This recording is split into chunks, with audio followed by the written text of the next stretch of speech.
আমাদের প্রিয় নবী জনাবে মুহাম্মদ রাসূলুল্লাহ সকলেই পড়েন সাল্লাল্লাহু আলাইহি ওয়াসাল্লাম যখন ইন্তিকাল করলেন দুনিয়ার জমিনে, রাসূলের ইন্তিকালের পরে ওই মদিনার মসনদে যিনি বসলেন, মদিনার যিনি বাদশাহ হলেন, মদিনার যিনি খলিফা হলেন, তার নাম হলো হযরতে আবু বকর সিদ্দিক রাদিয়াল্লাহু তাআলা আন। আওয়াজ দিয়ে বলেন সুবহানাল্লাহ। আবু বকরের ইন্তিকালের পরে ইসলামের দ্বিতীয় খলিফা হযরতে ওমর ফারুক রাদিয়াল্লাহু তাআলা আনহু মসনদে বসে গেলেন। ওমরে ফারুককে ফজরের সালাতের সময় তার পেটের মধ্যে খুনজুর ঢুকে দিলেন। আওয়াজ দিয়ে বলেন সুবহানাল্লাহ। ফজরের নামাজ পড়াচ্ছেন, মসজিদে নামাজ পড়াইতেছেন, ইমামতি করছেন। ফজরের সালাতের এক রাকাত সালাত শেষ হয়ে গেছে, দ্বিতীয় সালাতের জন্য তিনি যখন দাঁড়াবেন, পেটের মধ্যে এক ইহুদি খুনজুর মেরে চাকু মেরে দিছে। পেটের নাড়ি ভুঁড়ি কেটে গেল। ওমর অজ্ঞান হয়ে পড়ে গেলেন। অন্য সাহাবীকে ওসমান রাদিয়াল্লাহু তাআলা আনহু গিয়ে নামাজ সমাপ্ত করলেন। জোহরের পূর্ব আগে কিছুক্ষণ আগে ওমরের হুঁশ ফিরে যায়। ওমর বলে, ভাই আমার অসমাপ্ত নামাজটা সমাপ্ত হয়েছে কিনা জানতে চাই। সুবহানাল্লাহ। উপস্থিত সাহাবীরা বলেন, আমিরুল মুমিনিন ওমর, আপনি এক রাকাতের ইমামতি করেছিলেন, দ্বিতীয় রাকাত ইমামতি করে নামাজ সমাপ্ত করা হয়েছে। ও সাহাবীরা, আমার পেটের ভিতর থেকে নারী ভুঁড়ি বের হয়ে গেছে, নারী ভুঁড়িগুলি পেটের ভেতরে ঢুকে দাও, আমি জোহরের সালাতের জন্য প্রস্তুতি নিতে চাই। সুবহানাল্লাহ। ওমর রাদিয়াল্লাহু তাআলা খুনজুরের আঘাতে আল্লাহর জমিন থেকে শাহাদত বরণ করেছেন। বলুন সুবহানাল্লাহ। এরপরে ওমরের পরে হযরতে উসমান জিন্নুরাইন খলিফা নিযুক্ত হলেন।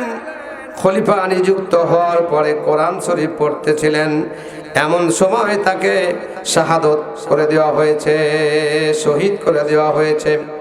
উসমানের মৃত্যুর পরে হযরতে আলী কাররামাল্লাহু ওয়াজহা উনি ইসলামের চতুর্থ খলিফা নিযুক্ত হলেন। কুফার লোকেরা তাকে শহীদ করে দিল। আলী যখন শহীদ হয়ে গেল, এরপরে পঞ্চমবারের মতো আমির নিযুক্ত হলেন মুয়াবিয়া রাদিয়াল্লাহু তাআলা। আওয়াজ দিয়ে বলেন মারহাবা। মুয়াবিয়া যখন ইন্তিকাল করলেন, ওই মুয়াবিয়ার সন্তান, কুলাঙ্গার শাসক, স্বৈরাচারী শাসক ইয়াজিদকে দামেস্কের প্রেসিডেন্ট বানায় দিলেন। বাপ হলো নবী আলাইহিস সালামের কলিজার টুকরা সাহাবী, আর তার সন্তান হলো ইয়াজিদ, দামেস্কের গভর্নর, কুচক্রী গভর্নর। ইসলামের বিপক্ষে দাঁড়ায়া মানুষদেরকে হত্যা করেছে। আওয়াজ দিয়ে বলেন নাউজুবিল্লাহ। ইয়াজিদ দামেস্কের যখন অধিপতি ছিলেন, ইসলামের মধ্যে তখন বিভ্রান্তি দেখা দিল, ইসলামের মধ্যে দল বিভক্ত হতে শুরু হলো, ইসলামের মধ্যে এত বিপর্যয় শুরু হয়ে গেল। ওই কুফার মুসলমানেরা তখন ইমাম হুসাইনের কাছে পত্র লিখতেছিলেন, ও ইমাম হুসাইন, ইয়াজিদের শাসনে আমরা নিপীড়ন হয়েছি, অত্যাচারিত হয়েছি। ইসলাম বলে কোনো শব্দ রাখে না। যারা ইয়াজিদকে শাসক হিসাবে মেনে না নেয়, তাকে জীবন্ত হত্যা করা হয়। আওয়াজ দিয়ে বলেন নাউজুবিল্লাহ। কুফা থেকে ইমাম হুসাইনের কাছে চিঠি লেখেন, ও ইমাম হোসাইন, তুমি কুফাতে এসো। কুফায় যদি তুমি এসো, আমরা হাজার হাজার মুসলিম নর নারী তোমার হাতে বায়াত পড়ে কালেমা পড়ে মুসলমান হয়ে যাব। বলুন সুবহানাল্লাহ। একের পরে এক কুফা থেকে চিঠি আসতে শুরু করলো। যখন চিঠি আসতেছিল, তখন মদিনা থেকে ইমাম হুসাইনকে ওই কুফার ময়দানে যাইতে সবাই নিষেধ করলেন। কেন নিষেধ করলেন? ইমাম হুসাইন, আমরা তোমার চেহারার ভেতরে বিশ্বনবী সাল্লাল্লাহু আলাইহি ওয়াসাল্লামের চেহারা দেখতে পাই। আওয়াজে বলেন সুবহানাল্লাহ। ওই ইমাম হুসাইন, ওই কুফা নগরীর মানুষেরা তোমার পিতা আলীকে হত্যা করেছে, সুতরাং আমাদের অন্তরে বড় ভয় হয় তোমাকে হারাবার। আওয়াজ দিয়ে বলেন সুবহানাল্লাহ। আমার কলিজার টুকরা মুসলমান ভাইরা, কুফা থেকে বারবার চিঠি আসে, চিঠি পড়ে নবী করিম সাল্লাল্লাহু নাতি ইমাম হোসাইন। এবার চিঠি পড়তে পড়তে উনি চিন্তা করলেন, কুফাবাসী যখন আমাকে চায়, হাজার হাজার কুফাবাসী তো মদিনাতে আসা সম্ভব নয়, তাহলে আমি যদি সেখানে যেতে পারি, আমি যদি কুফায় যাই, আর কুফায় যাওয়ার পরে যদি সমস্ত কুফাবাসীরা আমার হাতে বায়াত করে কালেমা পড়ে মুসলমান হয়ে যায়, তাহলে ইসলামের জন্য কতই না উপকার হয়। বলুন সুবহানাল্লাহ। যখন তিনি এরকম ভাবে চিঠি পাইতে থাকলেন, তিনি চিন্তা করলেন, আমি না যে আমার চাচাতো ভাই মুসলিম ইবনে আকিল, কিনা মুসলিম ইবনে আকিলকে, মুসলিম ইবনে আকিল হলো ইমাম হোসাইনের চাচাতো ভাইকে এবার কুফা নগরীতে পাঠাইয়া দিলেন। আওয়াজ দিয়ে বলেন সুবহানাল্লাহ। একটু জিকির করেন লা ইলাহা, আওয়াজ দে লা ইলাহা ইল্লাল্লাহ, লা ইলাহা ইল্লাল্লাহ, লা ইলাহা ইল্লাল্লাহ। আসিয়া খেলে প্রেমের খেলা, করেন আসিয়া খেলে প্রেমের খেলা, ফেরাউন দেয় তারে কত জ্বালা।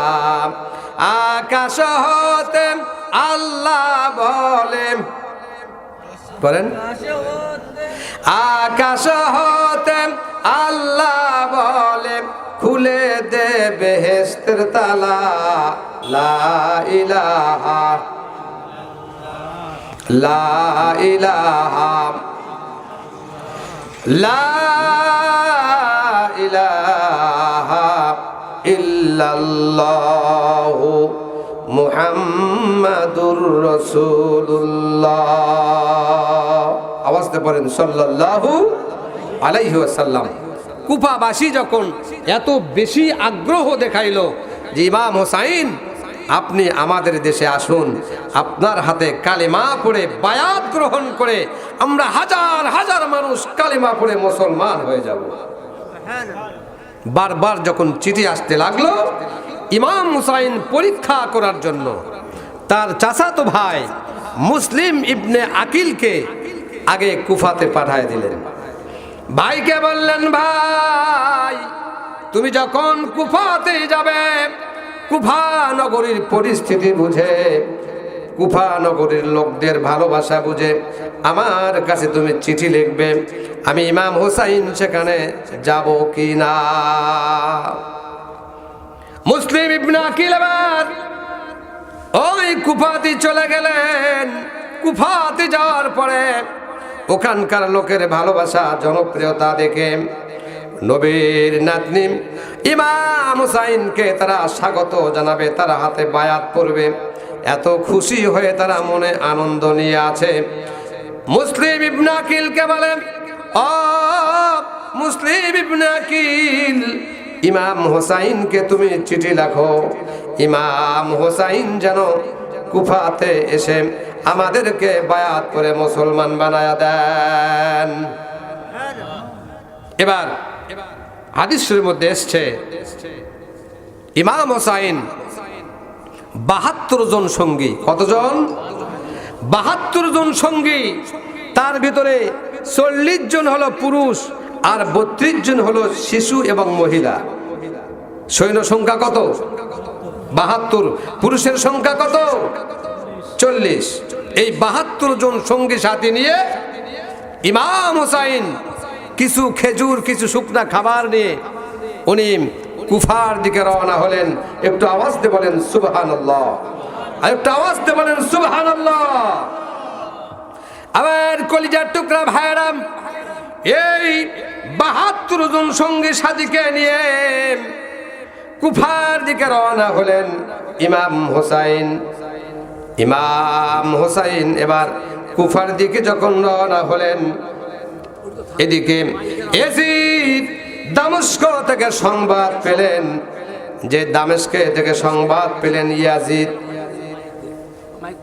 দামেস্ক থেকে সংবাদ পাইল ইয়াজিদ ইমাম হোসাইন 72 জন সৈন্য নিয়ে কুফাতে ঢুকতেছে।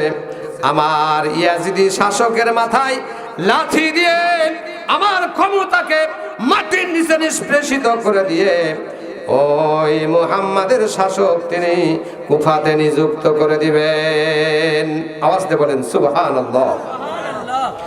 এই খবর যখন ইয়াজিদ জানতে পারলাম, তখন কুফার গভর্নর ওবাইদুল্লাহ বিন জিয়াদ, কুফার গভর্নরের নাম কি? ওবাইদুল্লাহ বিন জিয়াদ 6000 সৈন্য নিয়ে 6000 সৈন্য নিয়ে ওই ফোরাত নদীর উপকূলে তিনি ব্যারিকেড করে দিলেন, কুফার সমস্ত রাস্তাগুলি বন্ধ করে দিলেন। একটু আওয়াজ দিয়ে বলেন নাউজুবিল্লাহ। ইমাম হোসাইন 72 জন সঙ্গী নিয়ে কুফাতে যাচ্ছেন।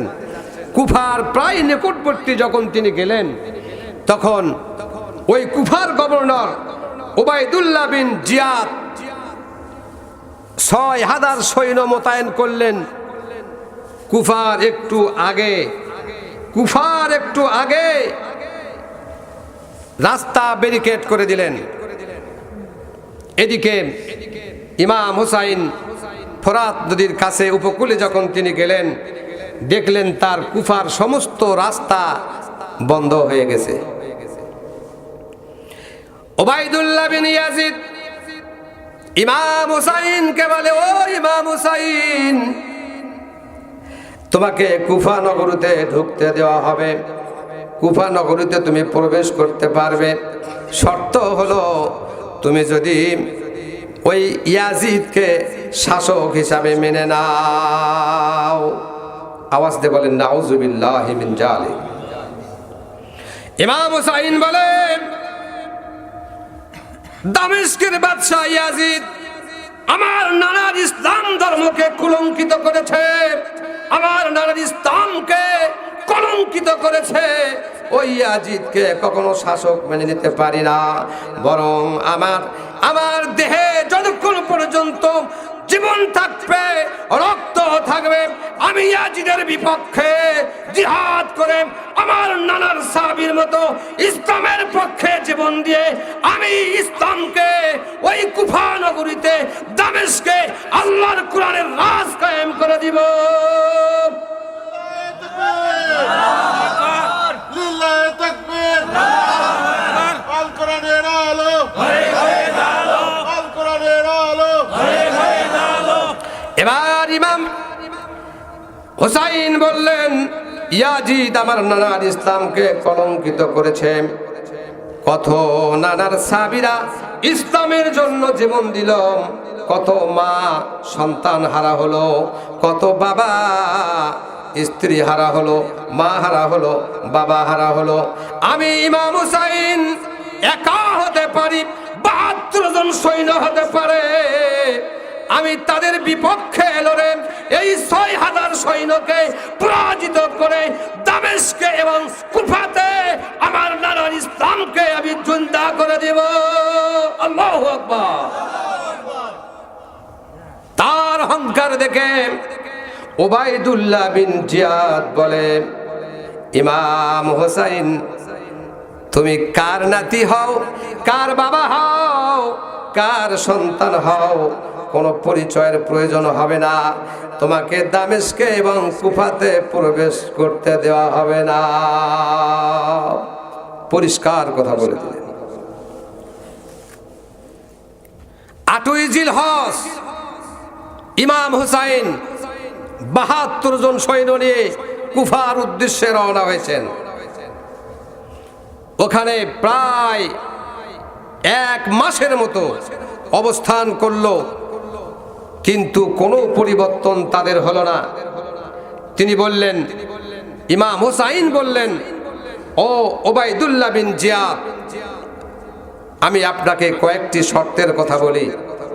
সেটা হলো, আমরা যে খাদ্য, খেজুর, শুকনো খাবার, পানি নিয়ে এসেছিলাম, এই সবগুলি খেজুর, সবগুলি পানি শেষ হয়ে গেছে। দয়া করে হয় আমাকে মদিনাতে ফেরত যেতে দাও।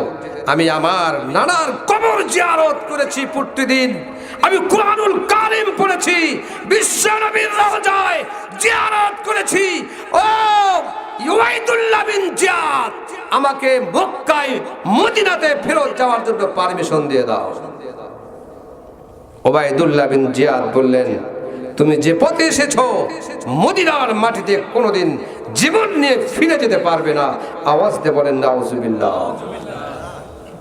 ইমাম হুসাইন বললেন, তাহলে সিরিয়ার রাস্তা দেখায়া দাও, ওই সিরিয়াতে আমি চলে যাব, কোনোদিন মদিনায় ফিরে যাব না।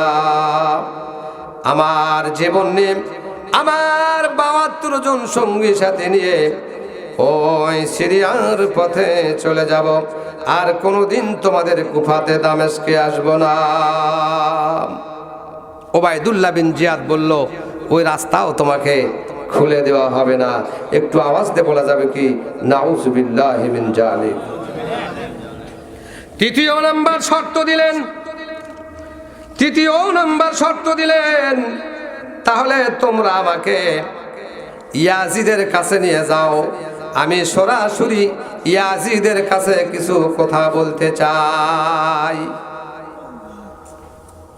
উবাইদুল্লাহ বিন জিয়াদ বললেন, ইমাম হুসাইন, তোমার কোনো কথাই গ্রহণযোগ্য হবে না।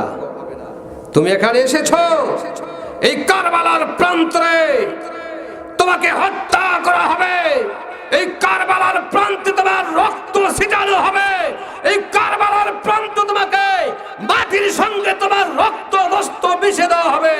ইমাম হুসাইন বললেন, ও কাফের, ও মুনাফিক উবাইদুল্লাহ বিন জিয়াদ, তুমিও মুসলমান, আমিও মুসলমান। একটু আওয়াজ দিয়ে বলেন নাউজুবিল্লাহ। ইসলামের জন্য যারা সবচাইতে বেশি ক্ষতি করেছে তারা আপনার আমার মতো একদল টুপিওয়ালা দাড়িওয়ালা লোক। আরে কি মন খারাপ করলেন নাকি? তাহলে আওয়াজটা এত আস্তে হলো কেন? মুনাফিক মার্কা মুসলমান সমাজে তাদের সংখ্যা কম না বেশি? তাদের সংখ্যা বেশি। উবাইদুল্লাহ বিন জিয়াদ উনি ছিলেন মুসলমান, কিন্তু উনি হলেন মুনাফিকের দলপতি, মুনাফিকের দলপতি। ইমাম হুসাইন বললেন, উবাইদুল্লাহ বিন জিয়াদ, তুমিও মুসলমান, আমিও মুসলমান, কিন্তু আমি হলাম বিশ্ব নবীর নাতনি ইমাম হুসাইন, আমি হলাম ফাতিমাতুজ জোহরার পুত্র ইমাম হুসাইন, আমি হলাম জান্নাতের সার্টিফিকেটধারী ফেরেশতা, সার্টিফিকেটধারী সাহাবী হযরতে আলী কাল্লামাল্লাহু ওয়াজহুর সন্তান। সুবহানাল্লাহ। যে আলীকে আমার নবী ইসলামের জন্য সিংহ ঘোষণা করেছে, আসাদুল্লাহিল গালিব, আমি সেই আলীর সন্তান। আমাকে ভয় দেখায় লাভ হবে না। আমার শরীরে এক বিন্দু পরিমাণ রক্ত থাকতে ইয়াজিদকে শাসক হিসাবে মেনে নেব না। নারায়ে তাকবীর। বর্তমান কত মুনাফিকধারী মুসলমান এরকম ইয়াজিদ মার্কা লোকের সাথে সম্পর্ক রেখেছে কিনা ছেড়েছে বলেন? সম্পর্ক রেখে ইসলামকে তারা কলুষিত করেছে, কথা বলেন ঠিক না ব্যাটে? এই ঈমান নিয়ে কি জান্নাত পাওয়া যাবে? আল্লাহ পাক বলেন, আম হাসিবতুম আন তাদখুলুল জান্নাহ ওয়ালাম্মা ইয়াতিকুম মাসালুল লাযিনা খালাউ মিন ক্বাবলিকুম। জান্নাত তোমরা পেতে চাও, এত সহজই জান্নাত হবে না। কারণ তোমাদের আগে যারা ইসলামের কথা বলেছে, ইমানদারের কথা বলেছে, তাদের উপর কত নির্যাতন এসেছে, তাদের উপর কত স্টিম রুলার এসেছে, কত নির্যাতন এসেছে। এই সকল নির্যাতনের শিকার হয়ে তোমাদের ঈমানকে মহান আল্লাহ তাআলা পরীক্ষা করবেন। একটু আওয়াজ দিয়ে বলেন সুবহানাল্লাহ। ইমাম হুসাইন যে 4টি শর্ত দিল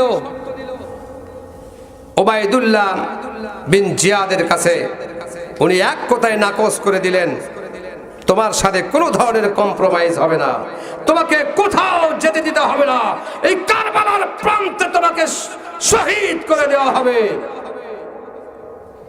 ইমাম হুসাইন তাবুতে ফিরে গেলেন। একটু আওয়াজ দিয়ে বলেন সুবহানাল্লাহ। তাবুতে যাওয়ার পরে ওই 72 জন সঙ্গী সাথীকে বলে, ও 72 জন সঙ্গী সাথী, 40 জন আমরা পুরুষ আছি, আর শিশু এবং নারীদের সংখ্যা হলো 32। ও 40 জন আনসার আমার সহচর, আমি এই কারবালার মাটিতে শহীদ হয়ে যাব, কারণ এই কারবালার মাটিতে আমি জান্নাতের সুঘ্রাণ পাইতেছি। আওয়াজ দিয়ে বলেন সুবহানাল্লাহ।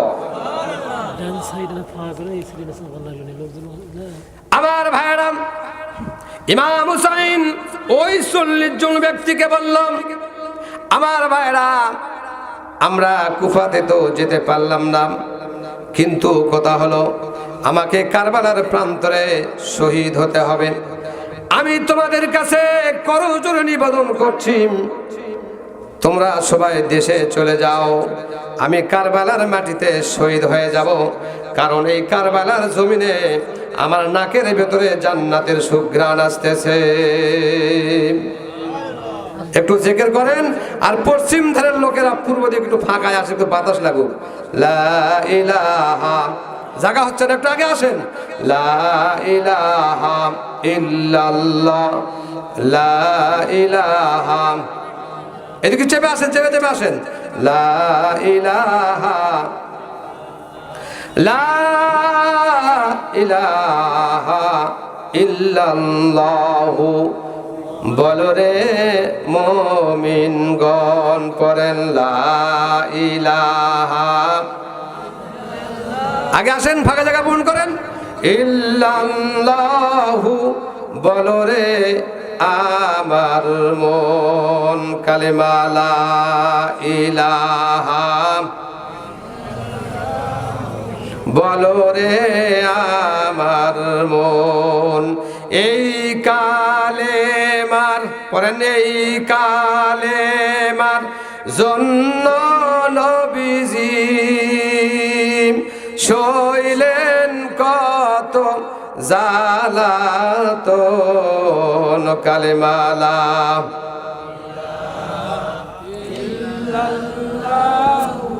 বলো রে আমার মন। স্পিরিট দাও মুসলমান, স্পিরিট দাও, ইমাম হোসেনের মতো স্পিরিট দাও। লা ইলাহা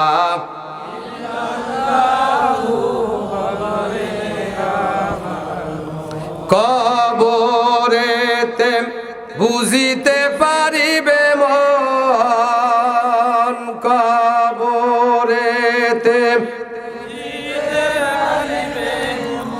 নবীর কালে মার কতই গুণলাম বলো রে আমার মন। সম্মানিত ভাইরা আমার, আলোচনা শুনতে হবে আল্লাহর মোহাব্বতে, নবীর প্রেমে। বলুন সুবহানাল্লাহ। আমার কলিজার টুকরা ভাইরা, ইমাম হুসাইন ওই 40 জন পুরুষকে বলল, ও আমার ভাইরা, আমি হয়তো কারবালার প্রান্তরে শহীদ হয়ে যাব, তোমরা এই 39 জন পুরুষ মদিনার মাটিতে চলে যাবে, আমার নানা জানের রওজাতে গিয়ে আমার জীবনের শেষ সালামটা পৌঁছে দিও। ইমাম হুসাইন চোখের পানি ফেলে ফেলে কাঁদছে, আরো না বিনয় করছে, ও আমার ভাইরা, আমি তোমাদেরকে সঙ্গে করে নিয়ে কুফাতে যাব বলে মনস্থ করেছিলাম, কিন্তু নিষ্ঠুর ইয়াজিদ, নিষ্ঠুর ওবাইদুল্লাহ বিন আমাকে ওই কারবালার প্রান্তরে যেতে দিল না। আমাকে কারবালার জমিনে শাহাদত বরণ করতে হবে, কারণ আমার নাকের ভিতরে আমার আল্লাহর জান্নাতের সুঘ্রাণ আসতেছে। এবার 39 জন পুরুষ বলে, ও ইমাম হুসাইন, তুমি কি আমাদেরকে সেই বন্ধু পেয়েছ? আমরা তোমাকে একা ফেলে মদিনায় চলে যাব, জীবন যদি দিতে হয় 40 জন মিলে কারবালার প্রান্তরে জীবন দিয়ে আল্লাহর জমিনে কুরবান করে দিতে চাই। নবীর সৈনিক হয়ে শাহাদাত বরণ করে কারবালার জমিনে ইসলাম প্রচার করতে চাই। তারা তরবারি হাতে নিয়ে 40 জন পুরুষ একসাথে বায়াত করলেন, জীবন আছে যতদিন, জীবন থাকবে যতক্ষণ, যুদ্ধ চলবে ততক্ষণ। আল্লাহু আকবার। ইসলাম এত সহজ নয়, জান্নাত এত সহজ নয়, জান্নাত মামার বাড়ির সম্পদ নয়। মায়ের সূত্রে, পৈতৃক সূত্রে আপনি জান্নাত ক্রয় করবেন। জান্নাত ক্রয় করতে হবে নিজের জানের বিনিময়ে, রক্তের বিনিময়ে, সম্পদের বিনিময়ে। ঈমানকে মজবুত করে খাব্বাবের মতো ঈমানদার হয়ে জান্নাত পেতে হবে। কথা বলেন ঠিক না বেঠে? আমরা সেই খাব্বাবের মতো, খুবাইবের মতো ঈমানদার কারা কারা হতে চাই? দুটো হাত তুলে আল্লাহকে দেখায়।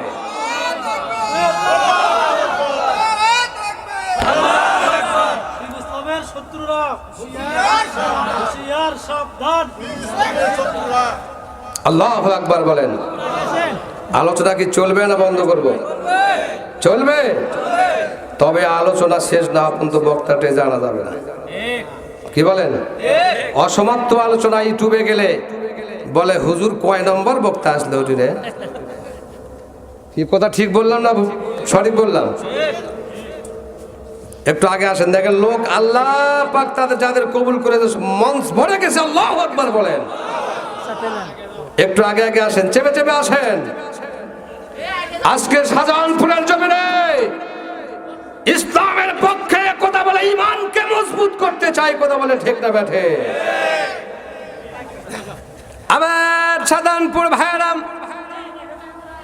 40 জন তরবারির সাথে হাত ঠেকায়া বলল, ইমাম হুসাইন, ইমাম হুসাইন, আপনাকে বলি, আপনি কেমনে চিন্তা করলেন আমরা আপনাকে ছেড়ে মদিনায় চলে যাব? ইমাম হুসাইন, আপনি যদি শাহাদাত বরণ করে জান্নাতের সুঘ্রাণ নাকে পেতে পারেন, আল্লাহর কসম করে বলে আমরাও দ্বীনের রাস্তায় শহীদ হয়ে জান্নাতি হতে চাই। তবে আমরা চাই না, কি কোন? আমরা চাই? পিছনের লোক বোধহয় চায় না, সামনের লোক চায়। সবাই চাই তো? আমরা আল্লাহর রাস্তায় জীবন দিয়ে জান্নাত পেতে চাই কি চাই না বলেন? যদি আমরা আল্লাহর ইসলামের পক্ষে থেকে কোরআন সামনে নিয়ে লা ইলাহা ইল্লাল্লাহ বাহি পতাকা নিয়ে ইসলামের পক্ষে সংগ্রামে নেমে যাই, আল্লাহ পাক শহীদের কাতারে আমাদের দাঁড় করে দিবেন। সেই সংগ্রাম সামনে আছে, দেখা যাবে কত নম্বর ইমানদার আপনি। কথা বলেন ঠিক না বেঠে? আমার ভাইরা, এই 40 জন ব্যক্তি তরবারি অস্ত্র ধারণ করে আব্দুল্লাহ বিন জিয়াদ কুফা থেকে কয় হাজার সৈন্য নিয়ে এসেছিল? কয় হাজার?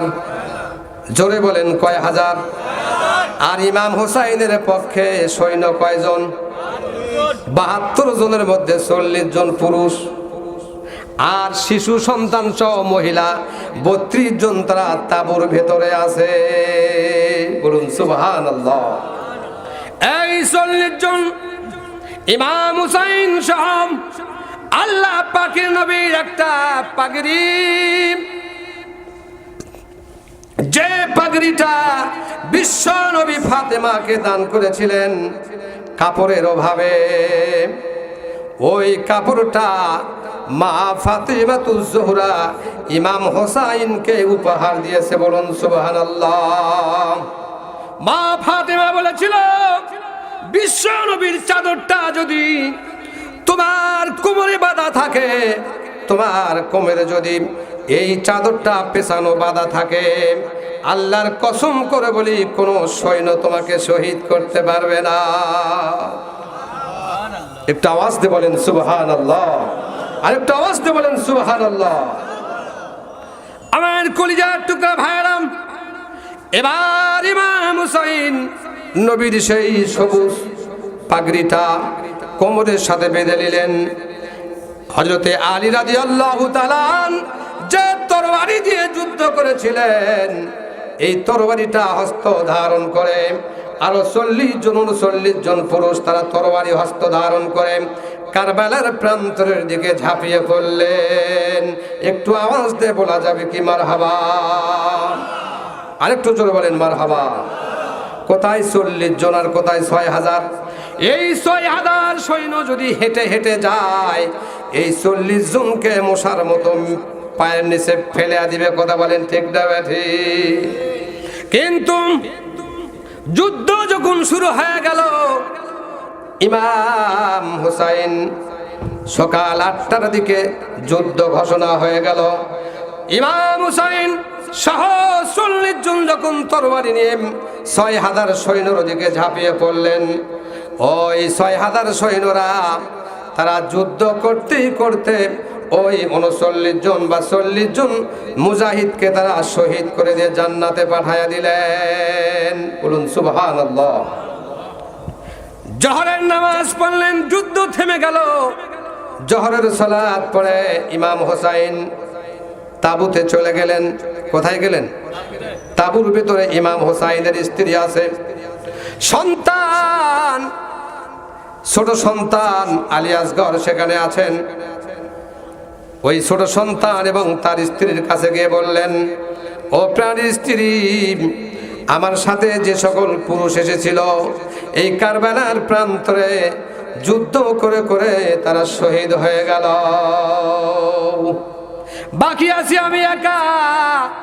স্ত্রী, তোমাকে জীবনে কোনোদিন কোনো সুখ দিতে পারি নাই, ভালো একটা খাবার তোমাকে দিতে পারি নাই, তোমার হাতে ছোট শিশু সন্তান, এই সন্তানকেও জীবনে কোনোদিন ভালো কিছু খাওয়াইতে পারি নাই। ও স্ত্রী, হয়তোবা আসর থেকে মাগরিব অথবা জহর থেকে আসরের মধ্যে আমি শহীদ হয়ে যাব, এতে কোনো সন্দেহ নাই। বলুন সুবহানাল্লাহ। স্ত্রী, আল্লাহর হস্তে আমাকে ক্ষমা করে দিও, আর তুমি যদি মদিনায় ফিরে যেতে পারো, আমার নবীর রওজাতে আমার সালামটা পৌঁছায়া দিও। একটু আওয়াজ দিয়ে বলেন সুবহানাল্লাহ। আর একটু জোরে বলেন সুবহানাল্লাহ। আমার কলিজার টুকরা ভাইরা, ছোট শিশু দুধ পান করতে করতে মায়ের স্তনের দুধ শুকে গেছে, খেজুর ফুরে গেছে, পানি শেষ হয়ে গেছে। স্ত্রী বলে, প্রাণের স্বামী, তুমি আল্লাহর রাস্তায় শহীদ হয়ে যাবে, তাতে আমার কোনো দ্বিমত নাই। তবে কথা হলো প্রাণের স্বামী, আপনি তো শহীদের তামান্না করতেছেন, কিন্তু ঘরের ভিতরে কোনো পানির ব্যবস্থা নাই, ঘরের ভিতরে কোনো খাবারের ব্যবস্থা নাই। আজ 3 দিন পর্যন্ত আমার বুকের ভিতর থেকে কোনো দুধ বের হয় না। বলুন সুবহানাল্লাহ, আওয়াজতে বলেন সুবহানাল্লাহ।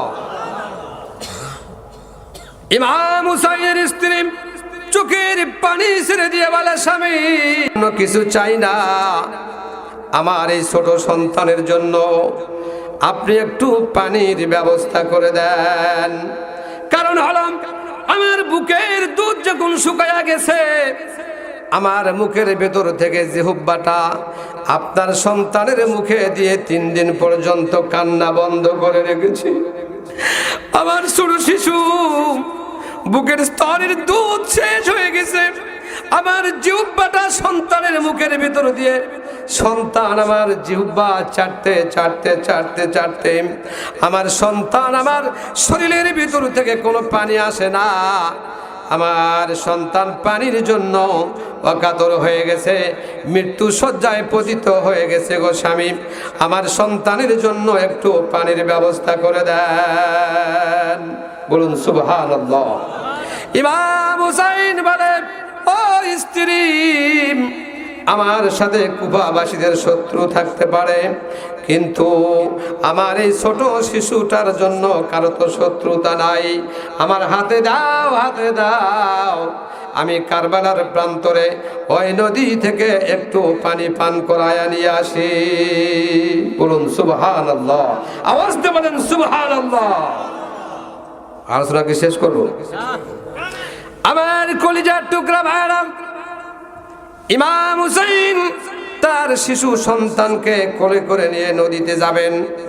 নদীতে যাওয়ার আগে 6000 সৈন্যদের লক্ষ্য করে বলে, ও আমার ভাইরা, ও কুফা নগরীর ভাইরা, আমি তোমাদের কাছে করজোড়ে নিবেদন করি, আমি তোমাদের কাছে একটি কথা বলি, এই নদী থেকে কিছু পানি আমার সন্তানের জন্য তোমাদের কাছে চাই।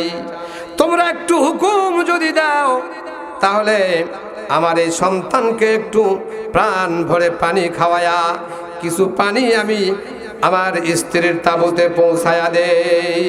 বলুন সুবহানাল্লাহ।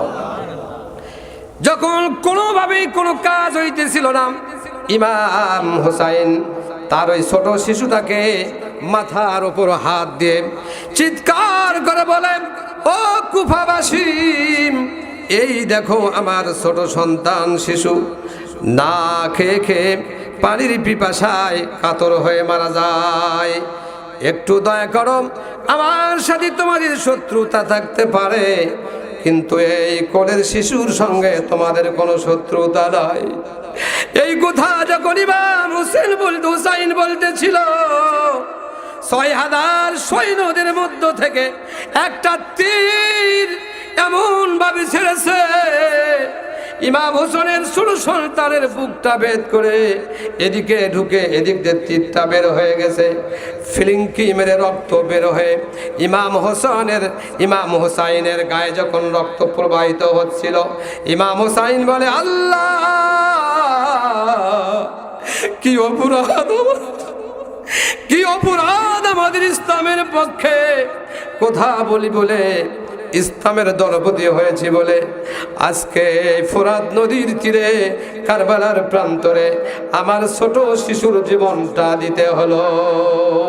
আওয়াজ দিয়ে বলেন আল্লাহু আকবার, আওয়াজ দিয়ে বলেন আল্লাহু আকবার। ইমাম হুসাইন ছোট শিশুটাকে কোলের ভেতর করে নিয়ে তাঁবুতে চলে গেলেন। স্ত্রীকে গিয়ে বলেন, ও স্ত্রী, তোমার সন্তান জীবনের মতো পানি পান করায় তোমাকে দিয়ে গেলাম, এই সন্তান আর কোনোদিন তোমাকে পানির জন্য খাবারের জন্য কাঁদবে না, তোমাকে কোনোদিন পানির জন্য আর ক্রন্দন করতে হবে না। এবার ওবাইদুল্লাহ বিন জিয়াদের সৈন্যরা আমার সুলতানের কলিজা ভেদ করে তীর মেরেছে। এই দেখো নবীর বংশের নবীর আওলাদের রক্ত আমার শরীরে বিদ্ধ হয়ে কারবালার মাটি লাল হয়ে গেছে। নারায়ে তাকবীর। আল কোরআনের আলো, ইসলামের শত্রুরা, ইসলামের শত্রুরা, নারায়ে তাকবীর। সম্মানিত ভাইয়ের আমার, ইসলামের জন্য তাদের এই পরিণতি হয়েছিল। আজকে আমরা সেই নবীর উম্মত হয়ে আমরা জান্নাত চাই ঈমানের পরীক্ষা ছাড়াই। কথা বলেন ঠিক না ঠিক? কারবালার প্রান্তে জীবন দিয়েছে ইমাম হোসাইন, তার দুগ্ধ দান পানকারী শিশু কারবালার প্রান্তে জীবন দিয়েছে ইসলামের কারণে। আজ যদি কেউ ইসলামের জন্য জীবন দিতে চায়, আল্লাহ পাক বলেন জান্নাতের রাস্তা পরিষ্কার হয়ে যাবে। কথা বলেন ঠিক না বেঠে? জান্নাত কোনো খালা মামার বাড়ি নয়, চাইলেই জান্নাত পাওয়া যাবে। ঘুম হইতে জাগো মুসলিম, আর ঘুমাইবার সময় নাই, চতুর্দিকে অন্ধকারময়, সুপথ বুঝি ভুলে যায়। হাসান হোসেন শহীদ হইলেন কারবালার ওই প্রান্তরে, রক্তের সাগর বহিয়া চলছে ইসলামের ওই কারণে। তবু ইসলাম জিন্দা রয় আজি সারা দুনিয়ায়। ঘুম হইতে জাগো মুসলিম, আর ঘুমাইবার সময় নাই, চতুর্দিকে অন্ধকারময়, সুপথ বুঝি ভুলে যায়। আওয়াজ দিয়ে বলেন ঠিক না বেঠে? সৎ পথে আসতে হবে। ইমানদারেরা আল্লাহকে ভালোবাসো, আল্লাহর হুকুম মেনে চলো, নবীর আদর্শ জীবনে বাস্তবায়ন করো, তাহলেই তোমাদের কিসমতে জান্নাত জুটবে। কথা বলেন ঠিক না বেঠে? সম্মানিত ভাইরা আমার, এই আলোচনা থেকে বোঝা গেল, এই আলোচনা থেকে বোঝা গেল মুসলমান কোনোদিন খ্রিস্টানের সপক্ষে, মুসলমানেরা কোনোদিন কারো কাছে মাথা নত করতে পারে না। মুসলমানেরা মাথা নত করবে একজনের কাছে, তিনি হলেন আপনার আমার মালিক, সমগ্র বিশ্বের মালিক, মহান রব্বুল আলামিন। কথা বলেন ঠিক না ঠিক? মুসলমানেরা কোন র্যাবের ভয় করে না, কোন প্রশাসনের ভয় করে না। মুসলমান কেবলমাত্র ভয় করে কাকে? অনেকে ভয় করে না, চুপ করে আছে। মুসলমানরা কাকে ভয় করে? আল্লাহকে ভয় করতে হবে। আল্লাহর ভয় যার অন্তরে আছে সেই হলো প্রকৃত ইমানদার। আওয়াজ দিয়ে বলেন সুবহানাল্লাহ। আমার কলিজার টুকরা ভাইরা, আমার সাধারণপুরবাসী, আমি আপনাদের বলতে চাই, ইসলামের জন্য কারবালার প্রান্তরে ইমাম হোসাইন জীবন দিল, তার ছোট শিশুটাও জীবন দিল, আরো 40 জন মুজাহিদ তারাও জীবন দিল। তারপরেও ইয়াজিদকে শাসক হিসাবে মেনে নেয় নাই। সুবহানাল্লাহ। আমার মুসলমান ভাইরা, এবার সন্তানকে স্ত্রীর হাতে পৌঁছে দিয়ে ইমাম হোসাইন বলে, প্রাণের স্ত্রী, এই নাও তোমার সন্তান, এই নাও তোমার সন্তান। আমার এই শরীরে এমন কোন জায়গা নাই আমার নানা মুহাম্মদুর রাসূলুল্লাহ সাল্লাল্লাহু আলাইহি ওয়াসাল্লাম আমাকে চুমা খায় নাই। সুবহানাল্লাহ। ও আল্লাহ, আমি সেই হাত দুটা তোমার কাছে উত্তোলন করেছি। আমার জীবন দিয়েও যদি হয়, আমার জীবন দিয়েও যদি হয়, এই নদীর পানি আজ থেকে সমগ্র মুসলিম মিল্লাতের জন্য এই পানির বন্ধকতাকে আমি ছুটে দিয়ে কারবালার প্রান্তরে শহীদ হয়ে দামেস্কের মসনদে কোরআন তুমি নিযুক্ত করে দাও।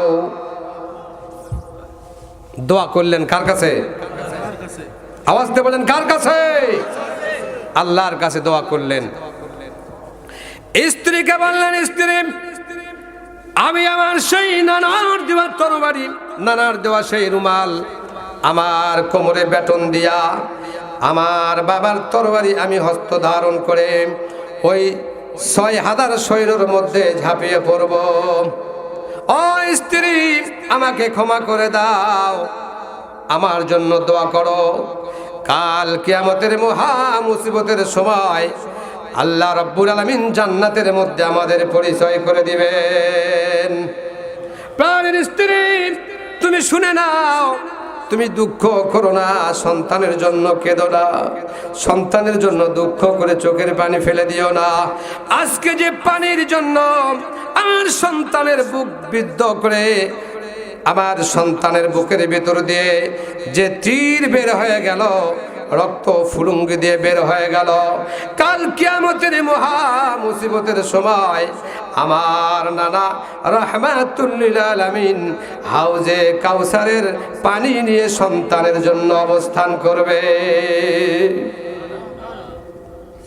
আমার স্ত্রী চিন্তা করো না, কোনো টেনশন করো না, দুঃখ করো না, চোখের পানি ফেলে কেঁদো না। আমার নানাকে আল্লাহ পাক হাউজে কাউসার দান করেছে, আমার নানা হাউজে কাউসারের পানি নিয়ে হাসরের ময়দানে আমার সন্তানের জন্য দাঁড়ায় আছে। আওয়াজ দিয়ে বলেন সুবহানাল্লাহ, আর একটু জোরে বলেন সুবহানাল্লাহ। ইমাম হুসাইন এবার তরবারি নিয়ে একা ৬,০০০ সৈন্যদের মধ্যে ওবাইদুল্লাহ বিন জিয়াদের সৈন্যদের পক্ষে একা হয়ে ঝাঁপিয়ে পড়লেন।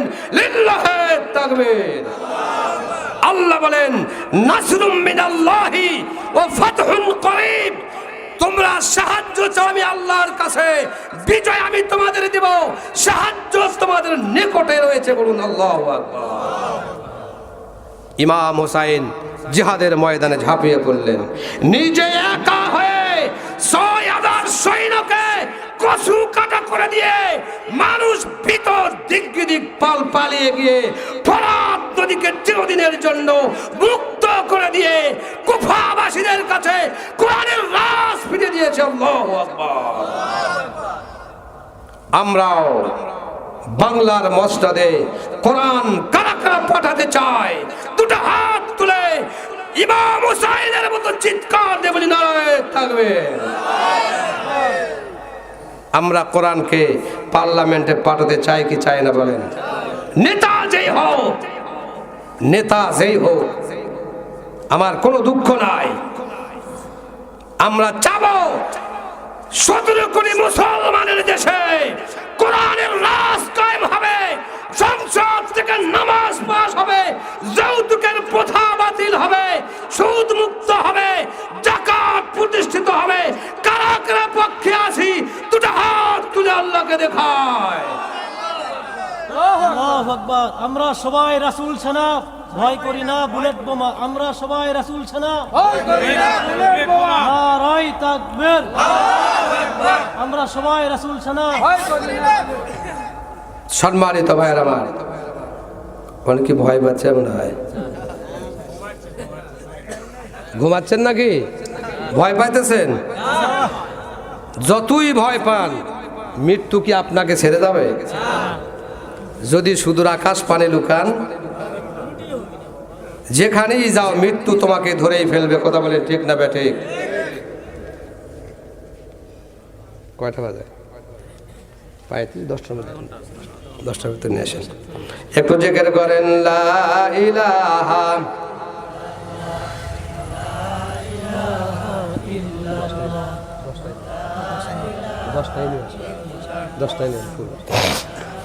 আওয়াজ দিয়ে পড়েন লা ইলাহা লা ইলাহা ইল্লাল্লাহু মুহাম্মাদুর রাসূলুল্লাহ সাল্লাল্লাহু আলাইহি ওয়াসাল্লাম। আলোচনা শেষ করে দেব। আমার ইমাম হুসাইন একা হয়ে ৬,০০০ কাফেরদের সঙ্গে মোকাবেলা করলেন। সবাই মতান্তর লেগেছে, অর্ধেকের বেশি সৈন্য ইমাম হুসাইনের হাতে নিহত হয়ে জাহান্নামে চলে গেল। কিন্তু বুঝে নিন, ৮ই জিলহজ থেকে ১০ই মুহররম পর্যন্ত সামান্য শুকনো খাবার খেয়ে শরীর এত ক্লান্ত, এত পিপাসার্থ হয়ে গেছে। উনি চিন্তা করলেন, আমি তো আর চলতে পারি না, ফিরতে পারি না, কি অবস্থা আমার, শরীর ঢলমাল করতেছে। উনি এবার ওই নদীর উপকূলে গিয়ে পানি খাবেন। নদীর উপকূলকে তীরকে সমস্ত সৈন্য মুক্ত করে দিলেন। নদীর প্রান্তরে গিয়ে পানি হাতে উঠায়া পানি পান করবেন। এমন সময় মনের ভেতরে চিৎকার করে কেঁদে উঠল, হারে আমার ছোট শিশু পানি করতে করতে ইন্তিকাল করলো। এই পানি আমার সন্তান খেতে পেল না, আমি কেমন বাবা, আমি পানি পান করব না, না এই পানি আমি পান করব না, আমি পান করব জান্নাতুল ফেরদাউসের মধ্যে। আওয়াজ দিয়ে বলেন সুবহানাল্লাহ।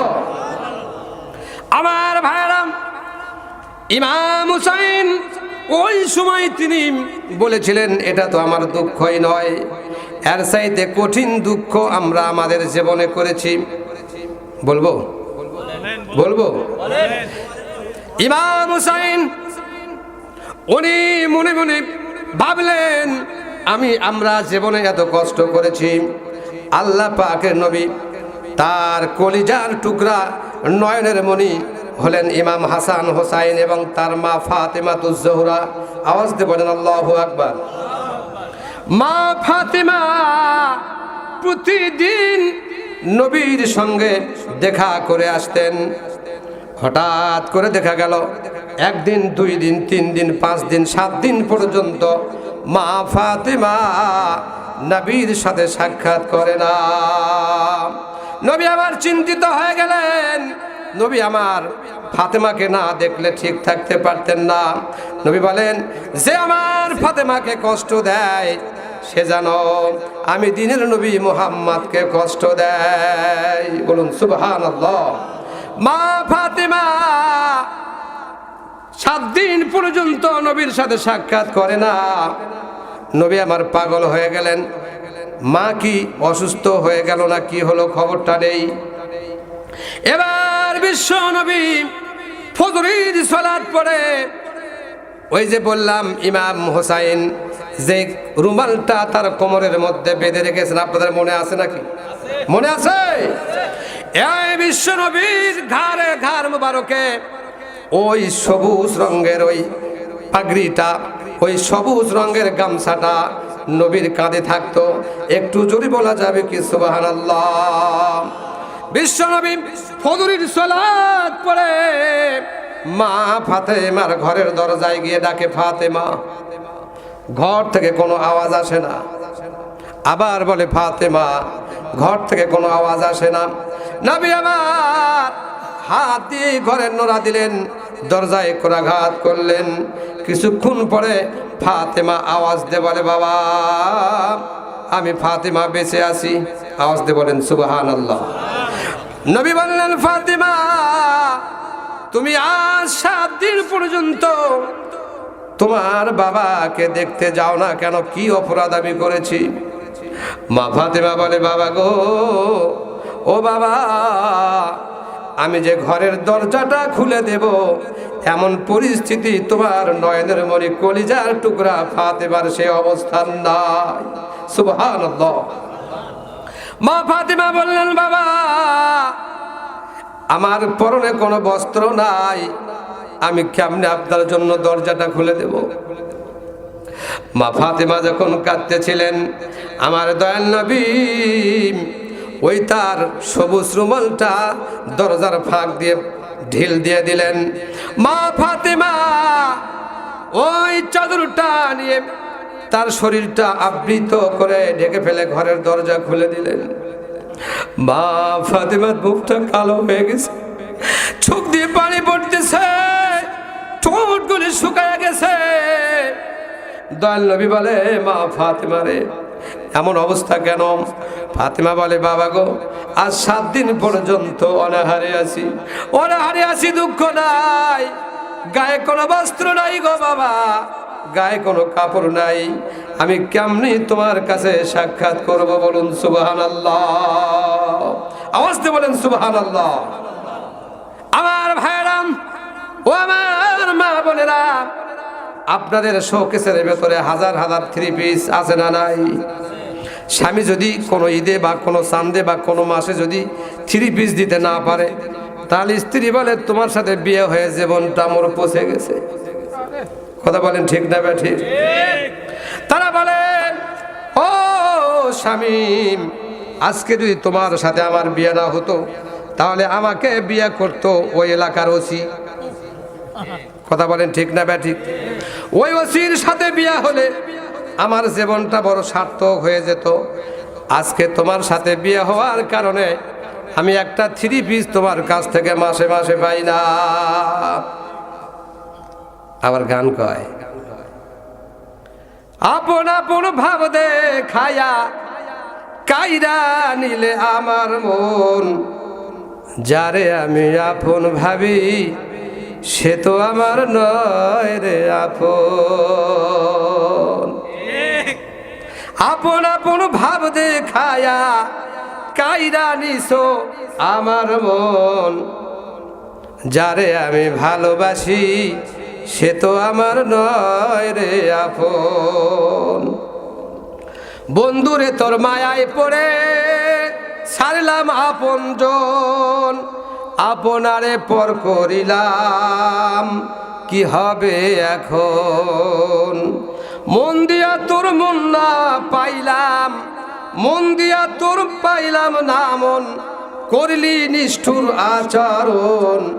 আপন আপন ভাব দেখায়া কাইরা নিলা আমার মন, যারে আমি আপন ভাবি সে তো আমার নয় রে আপন। আওয়াজ দিয়ে বলেন ঠিক না ব্যাঠে? একদিন 3 পিস দেওয়া হয় নাই, মনে মনে গান করতে আর করতে তোর সাথে বিয়ে হয়ে জীবনটা শেষ। কি কথা বেশি বললাম না ঠিক বললাম? ও আমার মা বোনেরা, গান শুনে আর তোমাদের খুশি করতে চাই না গো মা, আমি বুঝাইতে চাই সমস্ত নারীদের যিনি জান্নাতের সরদার মা ফাতেমাতুজ জোহরার জীবনটা একবার খুলে দেখো, মা ফাতেমার জীবনীটা একবার পড়ে দেখো। 7 দিন পর্যন্ত অনাহারে, পরনে কোনো কাপড় নাই। বলে, আব্বা গো, আমার চিন্তা করি না, খাবার নাই, বস্ত্র নাই, কোনো চিন্তা করি না। আপনার নয়নের মণি, চোখের মণি, কলিজার টুকরা হাসান হোসাইন আর 7 দিন পর্যন্ত না খেয়ে অজ্ঞান হয়ে ঘরের ভেতরে পড়ে আছে। তাকবীর! হযরত নবী করিম সাল্লাল্লাহু আলাইহি সাল্লাম ইমাম হোসাইনকে কোলে করে নিয়ে বসালেন। সুবহানাল্লাহ বলেন। কোলে করে নিয়ে বসালেন আর চোখের দিকে মুখের দিকে তাকায় দেখলেন বড় অসুস্থ, বড় ক্লান্ত, বড় পিপাসার্ত আমার নবী। খাবারের সন্ধানের জন্য বেরিয়ে পড়লেন। কিছু দূর পথ যাওয়ার পরে দেখেন, মনোযোগ আছে আমার দিকে, কিছু দূর পথ যায় দেখে একটা ইহুদির খেজুরের বাগান। কিসের বাগান? খেজুরের বাগান। ইহুদিটা বাগানের গেটে দাঁড়ায় আছে। আমার আপনার নবী সমস্ত সৃষ্টিকুলের জন্য যিনি রহমত, সমস্ত সৃষ্টিকুলের জন্য যিনি উদ্দেশ্য, এই নবী ওই ইহুদিকে গিয়ে বলে, ভাই ইহুদিরে, তোমার খেজুরির বাগানে কি কোনো কামলার প্রয়োজন আছে? কোনো কাজের দরকার আছে? কোনো খাদেম লাগবে নাকি তোমার খেজুরের বাগানে পানি দেওয়ার জন্য? ইহুদি বলে, হ্যাঁ, আমার খেজুরির বাগানের মধ্যে পানি দিলে, প্রতি গাছে পানি দিলে 2টা করে খেজুর তোমাকে দিব। কয়টা করে খেজুর? এবার ইহুদিকে বললাম, আমার নবী বললেন, ভাই আমাকে 20টা খেজুর দিবা, আমি 10টি গাছে পানি দিয়া দিব। বলুন সুবহানাল্লাহ। ইহুদি বললেন, ও আব্দুল্লাহ বিন মুহাম্মদ, তুমি তো খেজুর দিবা ঠিক আছে, তবে আমার যদি কোনো ক্ষতি করো, আমার যদি রশি ক্ষতি হয়, আমার যদি বালতির কোনো ক্ষতি হয়, তোমাকে ক্ষতিপূরণ দিতে হবে, নইলে তোমাকে পানিশমেন্ট করব। আওয়াজ দিয়ে বলেন নাউজুবিল্লাহ। আমার ভাইরাম, বিশ্ব নবী মুহাম্মদ রাসূলুল্লাহ সাল্লাল্লাহু আলাইহি ওয়াসাল্লাম, কোনো তাকবীর দেবেন না, বিশ্ব নবী সাল্লাল্লাহু আলাইহি ওয়াসাল্লাম 9টি গাছের গোড়ায় পানি দিলেন। কয়টি? 9টি গাছের গোড়ায় পানি দিলে কয়টা খেজুর পাবে? আওয়াজ দিয়ে বলেন। 18টি খেজুর তিনি পাবেন।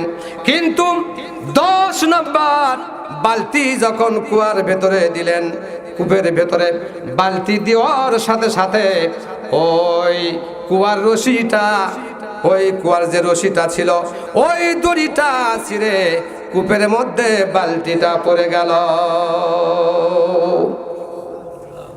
9 নম্বর বালতির পানি দেওয়ার পরে 10 নম্বর বালতির পানি যখন তুলতে গেলেন, রশি ছিঁড়ে কুয়ার ভেতরে বালতি পড়ে গেল। এবার ইহুদি বলে, ও মুহাম্মদ, আমার বড় ক্ষতি করেছ, তুমি কূপ থেকে বালতি উঠাইয়া দাও। নবী বললেন, হ্যাঁ, আমি তোমাকে কূপ থেকে বালতি উঠাইয়া দেই। এই বালতি উঠাইতে পারতেছে না দয়ার নবী। এবার ইহুদি তার হাতে যত শক্তি ছিল, এই শক্তি দিয়া বিশ্ব নবীর গালে এমন জোরে থাপ্পড় মেরেছে, আমার নবী থাপ্পড়ের দাগ 2টা চলের মধ্যে উঠে গেছে। বলুন মারহাবা। একটু জোরে বলেন নাউজুবিল্লাহ। ইহুদি এমন যে নবীর গালে থাপ্পড় দিল, এই থাপ্পড়ের দাগ নবীর গালে উঠে গেল। আমার নবী বললেন, ভাই ইহুদি, তোমার ক্ষতি করেছি, তুমি আমাকে মারতে পারো, তুমি আমাকে ক্ষতিপূরণ নিতে পারো। আমার পিছন থেকে, আমার পিছনে আমি কাপড়টা উঠাইয়া দিলাম, তোমার হাতে যত শক্তি আছে আমার পিঠে তুমি আঘাত করতে পারো। আওয়াজ দিয়ে বলেন নাউজুবিল্লাহি মিন যালিক। আমার ভাইয়েরা, আমার কলিজার টুকরা বাপজানেরা, এবার নবী যখন বললেন, ভাই তুমি যখন আমাকে থাপ্পড়টা দিয়েছ, আমার মনে হয় তোমার হাতে অনেক কষ্ট লেগেছে। আওয়াজ দিয়ে বলেন সুবহানাল্লাহ। থাপ্পড় মেরেছে, আমরা হলে থাপ্পড়, এক থাপ্পড়ের বিনিময়ে জান বের করে দিতে। কথা বলেন ঠিক না ঠিক? আপনার নবী বললেন, ও ইহুদি, ও ইহুদি, তুমি যে থাপ্পড়টা দিয়েছো, ভাই তোমার হাতে হয়তো আঘাত পেয়েছো, দয়া করে তোমার যত কষ্ট লাগে আমার পিঠে মেরে শোধ দিয়ে দাও। এই বলে বিশ্বনবী 18টি খেজুর নিয়ে নাতির কাছে চলে গেলেন। সমাপ্ত করছি। নাতির কাছে চলে গেলেন, নিজ হাতে হোসাইনকে খেজুর খাওয়ালেন, মা ফাতেমাকে দিলেন, আলীকে দিলেন। মা ফাতেমা যখন খেজুরটা খাইলেন, মা ফাতেমা তখন বিশ্ব নবীর দিকে তাকায় দেখলেন তার গালের ভেতরে 5টা আঙ্গুলের দাগ দেখা যায়। মা ফাতেমা বললেন, বাবা খেজুর খাওয়ার আগে তোমাকে একটা প্রশ্ন করতে চাই বাবা, তোমার গালে কেন লাল লাল 5টি দাগ দেখা যায়? আওয়াজ দিয়ে বলেন সুবহানাল্লাহ। আমার নবী বললেন, মা ফাতেমা ও কিছু নয়, ও কিছু নয়। এদিকে যে ইহুদি আমার নবীর গালে থাপ্পড় দিয়েছে, তাকে যখন বলেছে, ভাই আমি তোমার ক্ষতি করেছি, রশি ছিঁড়ে ফেলে দিয়েছি, তুমি আমাকে যত খুশি মারো, আর তোমার হাতে যদি আঘাত লেগে থাকে ভাই তুমি আমাকে মাফ করে দাও। এই কথাগুলি ওই ইহুদির মনের মধ্যে বারবার দোলা খাচ্ছে, বারবার খোঁচ মারতেছে, বারবার পিন মারতেছে। তার মনের ভিতরে আল্লাহর একত্ববাদের ভয় এসেছে, জাহান্নামের ভয় এসেছে। যাকে আমি আঘাত করেছি তাকে মানি আর না মানি, সে তো সত্য সত্যই রহমাতুল লিল আলামিন। বলুন সুবহানাল্লাহ। আমার ভাইরা, আমার শাহজাহানবাসীপুর ভাইরা, আমার কলিজার টুকরা মুসলমান ভাইরা, এবার ওই ইহুদি কি করলো? তার মনের ভেতরে যখন এত ভয় দোলা বেজে গেল, চিন্তা করলো কাল হাসরের মাঠে যখন স্বয়ং আল্লাহ আমাকে ডাক দিবে হাসরের মাঠে, এই হাত তুমি আমার হাবিবের গালে মেরেছো, এই হাত সাক্ষী দিবে আমার হাবিবের গালে তুমি চড় দিয়েছো, এই হাত সাক্ষী দিয়ে তোমাকে জাহান্নামে নিয়ে যাবে। ইহুদি এতটুকু ইমানদার হয়ে মনের ভিতরে যখন প্রশান্তি আসতেছিল না, তখন এই হাতটা পাথরের উপর রেখে আর একটা পাথর দিয়া হাতে বাড়ি দিয়া দিয়া হাতের কবজিটা খুলে ফেলে দিল। নারায়ে তাকবীর। বিশ্বনবীর আদর্শ কত, আমাদের আদর্শ কত, কথা বলেন ঠিক না বেঠে? কথা সংক্ষিপ্ত করছে আমার ভাইরা। এবার ইহুদি ওই কাটা হাতের তালু ব্যাগের ভিতর করে নিয়ে বিশ্ব নবীর দরবারে হাসান হোসেনের বাড়িতে গিয়ে বলে, ইয়া রাসূলুল্লাহ, ইয়া হাবিবাল্লাহ, ওগো আল্লাহর নবী, ওগো রহমাতুল লিল আলামিন নবী, আমি আপনার হাতে কালিমা পড়ে মুসলমান হতে চাই, আপনি আমাকে ক্ষমা করে দিন, আমি আপনার গালে থাপ্পড় দিয়েছি, আমাকে মাফ করে দিন। মা ফাতেমা কাঁদতে কাঁদতে অজ্ঞান হয়ে গেল। ইমাম হুসাইনের জন্য, মা ফাতেমার জন্য আমার বাবা কৃষকের কাজ করে, আমার বাবা খেজুরের বাগানে পানি দিয়া 18টি খেজুর নিয়ে এসেছে, আর ইহুদি আমার বাবার গালে চড় দিয়েছে। মা ফাতেমা কাঁদতে কাঁদতে অজ্ঞান হয়ে গেল। মা ফাতেমা তাকে হুঁশ করা হলো। ইহুদি বলে, নবী গো, দেরি নয়, দেরি নয়, কালেমা পড়ে মুসলমান বানায় দেন। এবার ইহুদি তার ডান হাত ছাড়া বাম হাত বের করে দিলেন। নবী বললেন, ইহুদি ভাই, তোমার ডান হাতটা কোথায় গেল? যে হাত দিয়াম তুমি আমাকে থাপ্পড় মেরেছিলে, এই হাতটা কোথায়? ইহুদি বলে, ওগো রহমাতুল লিল আলামিন নবী, আমি যখন আপনাকে থাপ্পড় দিয়েছিলাম, আমি যখন আপনাকে আঘাত করেছিলাম, আঘাত করার পরে আমার কলিজার ভিতরে ভয় এসে গেল। হাসরের ময়দানে আমার আল্লাহ যদি আমাকে জিজ্ঞাসা করে, এই হাত দিয়ে তুমি রহমাতুল লিল আলামিনের গালে চড় মেরেছো, আমি ইয়া রাসূলুল্লাহ সেই ভয়ে এই হাতটা নিজে পাথরের উপর রেখে হাতের কবজি পর্যন্ত কেটে ফেলে দিয়েছি। সুবহানাল্লাহ তৌসিকের মধ্যে আছে, জোরে বলেন সুবহানাল্লাহ। আমার নবী কালিমা পড়ে দিয়ে ওই ভাঙ্গা হাতটা, কাটা হাতটা জায়গা মতো লেগে দিলেন এবং তার মুখ থেকে লালা দিয়া হাতে জয়েন দিয়ে দিলেন। হ্যাঁ মুসলমান, জোরে পড়েন সুবহানাল্লাহ। অপারেশন হচ্ছে, অপারেশন হচ্ছে। আমার নবী ওই কাটা হাতটা ইহুদির হাতের জায়গা মতো লেগে দিয়ে কালেমা পড়ে দিলেন, পড়েন লা ইলাহা